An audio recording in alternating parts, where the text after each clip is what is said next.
Di padang savana luas, hiduplah gajah kecil bernama Tono.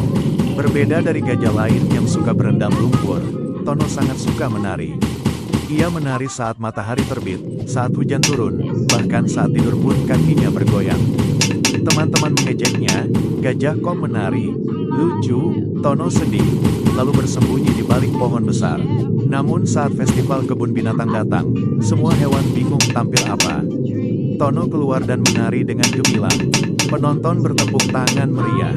Ia membuktikan bahwa jadi diri sendiri adalah tarian terindah.